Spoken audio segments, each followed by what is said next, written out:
What's up, guys? Hope everyone's been catching some big fish the last few weeks. Today is my last day in beautiful Camp Mac. I'm kind of sad, but I had to sneak out this morning before the boys got up and do a little personal fishing. So check this sunrise out. This place is so beautiful. I'm gonna go try some different stuff. I'm gonna fish offshore a little bit, and I'm gonna focus on flipping deeper reeds. I caught one like right around 5 pounds yesterday afternoon. Flipping the bank sticks around in some deeper buggy whips or pencil reeds. And I think that's gonna work good today. So I got about 4 hours to catch them, and I'm coming back swimming at the pool here at Camp Mac and just enjoying our last day in Florida before we go back to Alabama.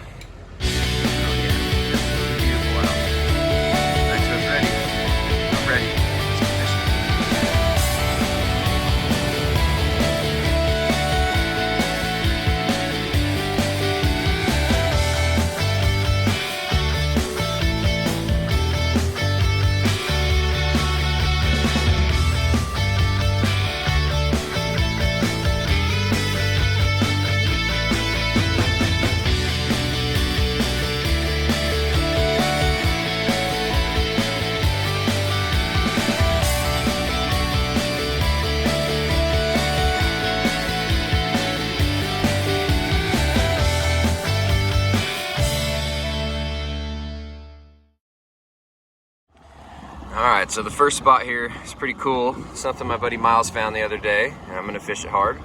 See where this lower lying hydrilla starts right here? Some of the deeper, more scattered stuff. It's not super deep, it's gonna be in anywhere from 3 to 5 feet, but look at that, how there's a hard edge right there. I'm actually gonna put a waypoint right on that hard line. And those edges of hydrilla seem to be really, really key, and then just different depth changes and different thicknesses seem to be the other key. So look at how thick that gets right here. Oh yeah. Yep. That looks like a beautiful patch of fish holding hydrilla.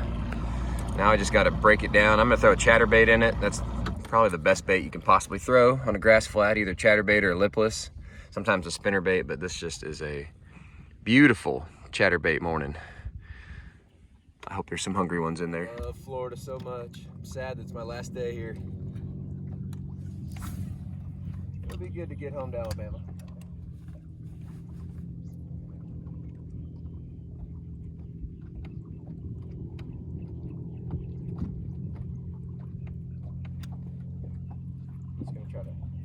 Tops of the grass. What makes a chatterbait so perfect for fishing grass like this and these big flats and anywhere there's, vegetation is that this bait is the one bait that you can really tell if it's got anything on the blade. If there's any little piece of grass on there, or I mean, it could be the tiniest little thing, it'll mess up the vibration of the bait, but it's so easy to pop that bait and free it. A lot of crankbaits and things like that, you'll have a teeny piece of grass on there that's making the bait not look that appealing to the fish, but you can't ever tell because the vibration feels pretty much the same. That's just not the case with the chatterbait. When that thing bogs down, you can 100% tell that it's bogged down. So, I mean, there's some reasons why a chatterbait is the go-to. I mean, I'm throwing a jackhammer. It's called Brett's Bluegill. One of my favorites, for sure, for this dark tannic water, Florida bass. Gosh, that grass feels so good.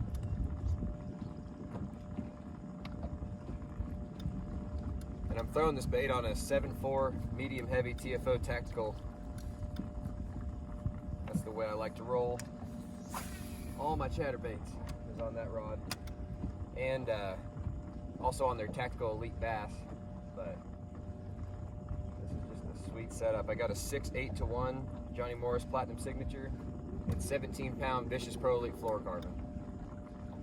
You put all that together, you're going to be able to crack them, you're going to feel them bite it, you're going to be able to hook them good, and you're going to be able to put them in the boat. The grass is super thick right here.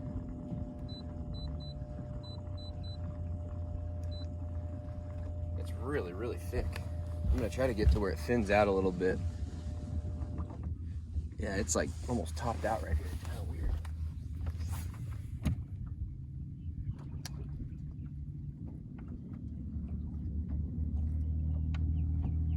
4 feet deep, and the grass grows up to, 1.5 to 2 feet. So it's just a really, really thick mat right here. I want to get back to that edge here in a minute where I started,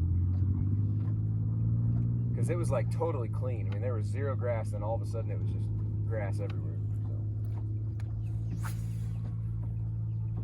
But there's one little bare patch out here that we ran across the other day, and that bare patch seemed to have a lot of fish on it, so I'm going to try to get up to that thing first. These grass flats take a ton of work. I mean, if you're not willing to put in the time out here and cover a bunch of water and really commit to it for a while, you're just not going to catch them. Unless you get really lucky and just land right on their heads, which just doesn't seem to happen that often. See, we got some birds hunting around. I like that. I don't know if they're hunting what I'm throwing. These dudes are pretty used to seeing guys throw shiners all the time, these birds. So sometimes they'll hunt the boats, just knowing that the boats are probably throwing live bait, which we are not doing. It's kind of mentally tough when you're out here fishing offshore in Florida and you see all these huge giant, patches of reeds and all different types of shallow vegetation, and you're out here in the middle of nowhere on a grass flat. But a lot of the time, this is the best way to catch them, especially this time of year when you got pre-spawn fish, you got some fish that are already post-spawn. You got a little bit of everything that can be mixed in out here.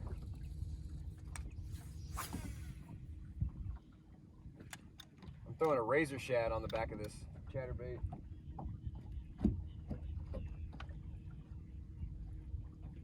Don't get me wrong, I'm going to flip in a little bit, but for right now, when the light's low, I want to try to catch them offshore. It's really been something I've never been able to master on these lakes, and it's because I haven't put in the time, so hopefully today is the day.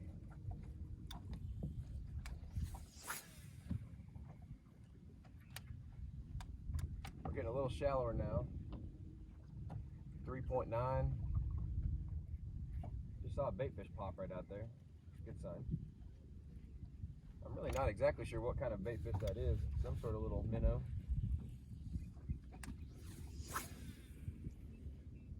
But you can see now I've made probably 50 casts out here and I haven't got a single piece of grass on my bait. It's crazy. I feel it grabbing it out there and I just kind of pop it free and keep rolling. Right when I said that, I finally got one to grab on. This is what I'm fishing. Good old Hydrilla. Just beautiful, crisp, healthy green Hydrilla.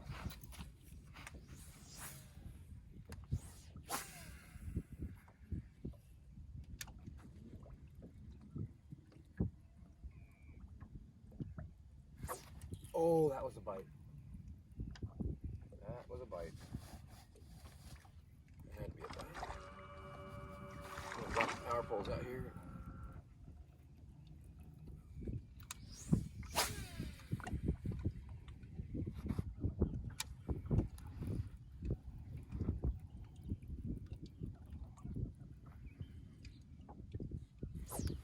Oh my gosh.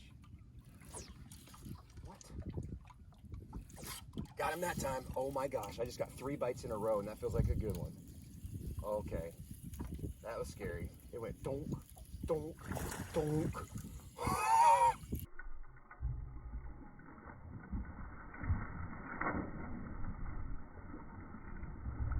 Oh, it's big.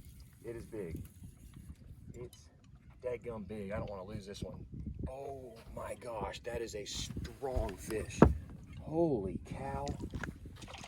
Oh, it's barely hooked. Oh, dude.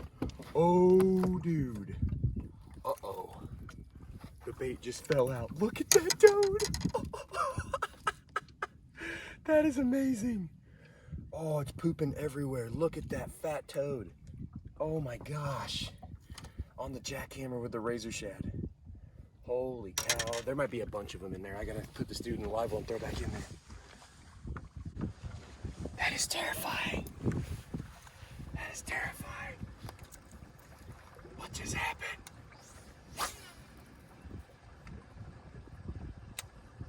Dude, I just got mauled. Just absolutely mauled. It was like, boom, nothing. Boom, nothing. Boom, big one. Oh gosh, there's another one. Gosh, dang, he just slurped it out of the grass. He's little. Holy cow. He's a dink. Where did that guy come from? All right, I guess I'll put him in the well just so I don't disturb him. Oh my gosh, this is crazy. Power pulled down on a huge flat, just cracking them. I hope this continues. I got him going now. Oh.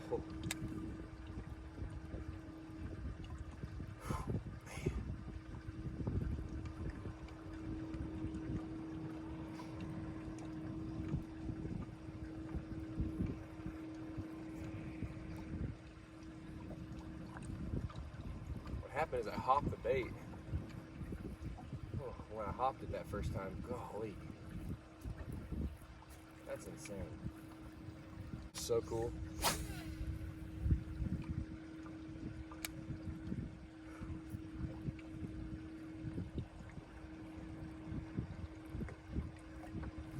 There he is. Ooh. Gosh, he's not that big. Oh man. A little better than the last one. Oh my gosh, they're not getting hooked very good, are they? Just a little Florida bass.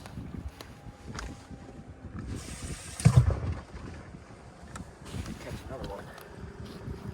Oh, this is fun. This is fun.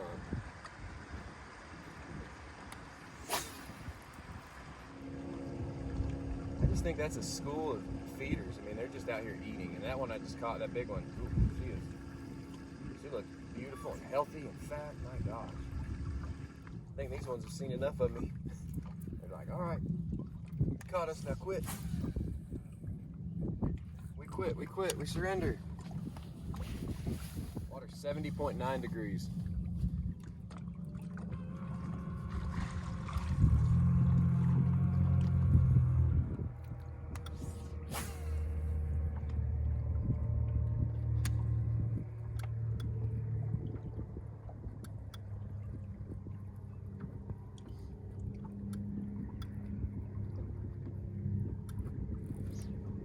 There's one.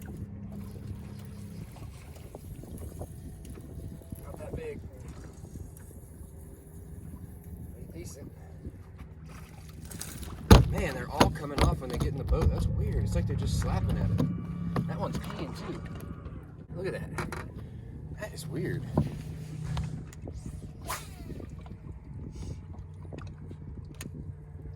It's so perfect to be able to power pull down out on these flats and just put the anchors down and fish.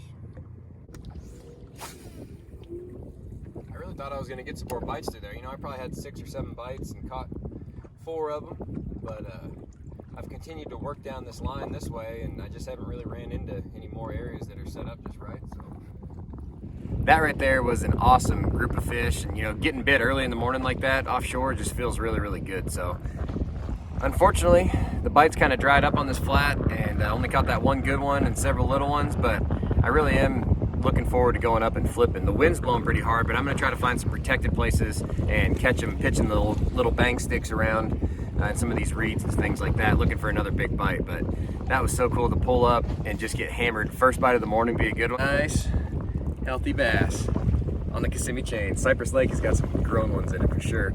Now I just got to catch them flipping, because Florida is not about offshore grass, it's about flipping for me. And I'm not going to get to do that when I get back home to Alabama for a while, so time to go flip a big one up.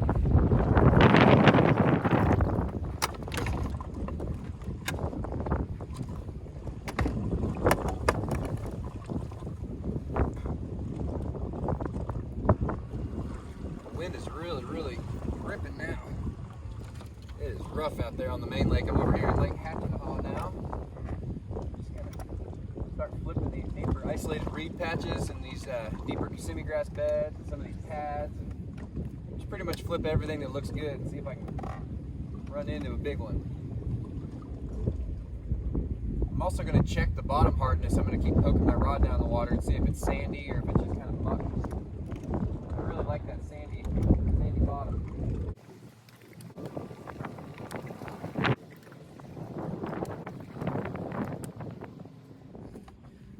Start swimming a jig a little bit.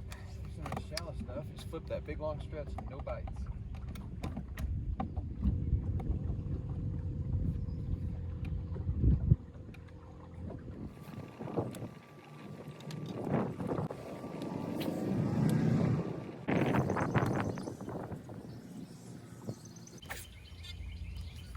Ho ho ho ho ho!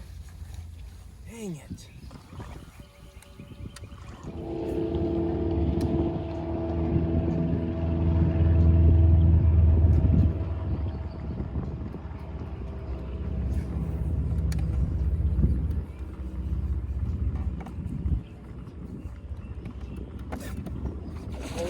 giant.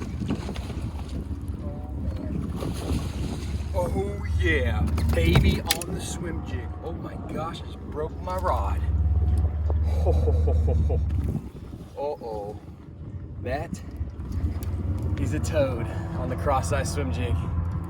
Holy cow, I just watched that big old fish come flying out of that pad and eat that swim jig. That was an awesome bite. Look at that thing. Look at the belly. Look at the belly on that toad. Check out that fish right there. That is just a big, beautiful Florida bass. Look at the big old belly on her. I'm gonna let her go. That was so fun swimming that jig. Right. All right. Goodbye, beauty. Goodbye.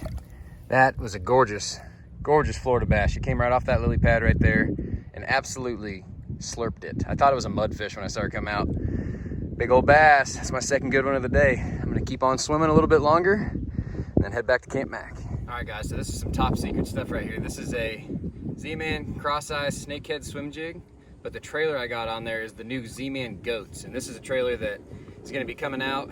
It's gonna be a great flipping bait. It's gonna be coming out at ICAST this year, so be on the lookout for that goat. See those tails on it? That thing kicks like a mule, and it's just an awesome swim jig trailer or flipping bait. I've caught some punching on it this week. These Florida bass definitely love that goats, and I've caught a lot of fish in Alabama on it too, so I'm gonna keep on swimming. I'm swimming with 60-pound braid. I'm gonna keep on swimming, try to catch another big one before I go back to Camp Mac.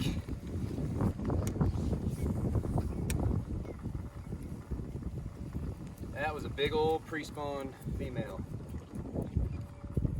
What a bite. What a bite.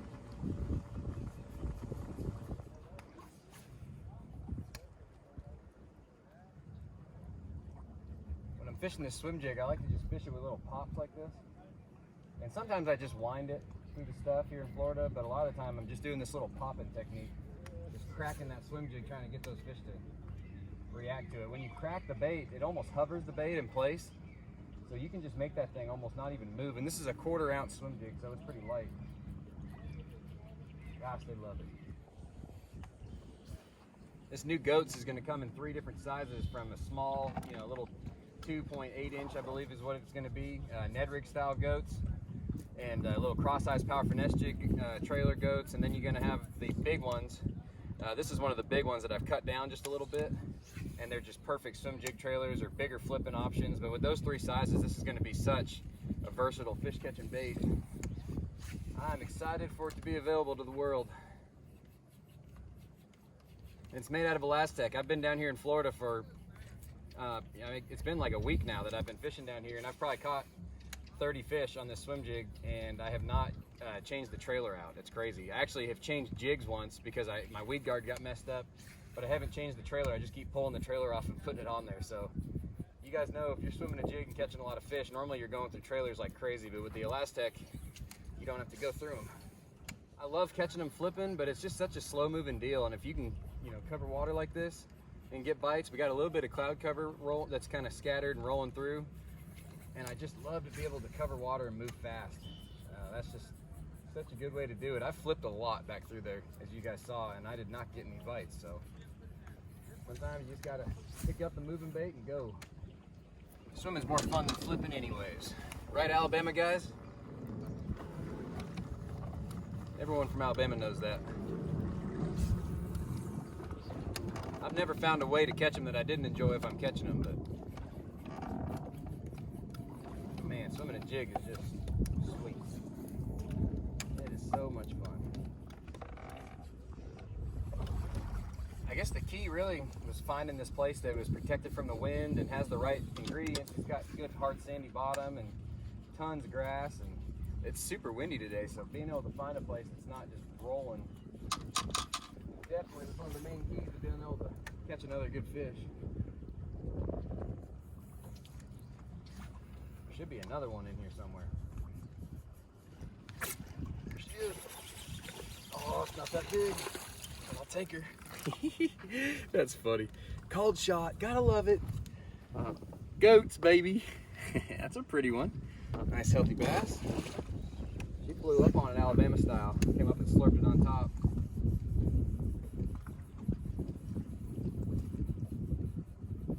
Called the shot. Should be be another one in here. That one was on the little Kissimmee grass edge. My whole confidence has just totally changed. I really feel like I can get another bite now. It's amazing how just catching a fish like that, it just can change everything in your mind. It's real easy if you go an hour or two without a bite to get kind of discouraged and start thinking like, man, there's no dang fish in this lake. But obviously, you know that's not true. So.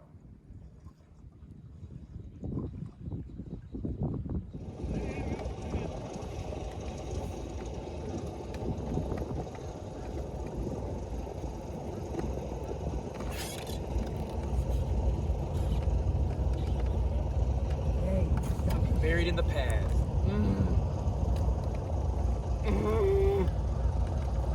Oh, I didn't want to end with a missed fish in Florida. Got the airboat brigade over there. Man, that was a good feeling bite. That's all she wrote.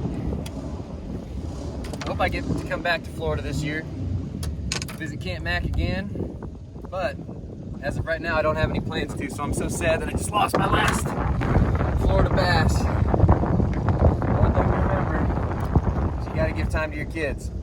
I've got to fish a lot this week, filming Sweetwater, and then just hanging out with the family, fishing with the family too. And it is time to go back. Eli's been wanting me to swim in the pool, so I'm gonna go swim in the pool. It's hard to say goodbye to these fish after just losing my last bite of the day, but oh well, I did good. It was a fun morning.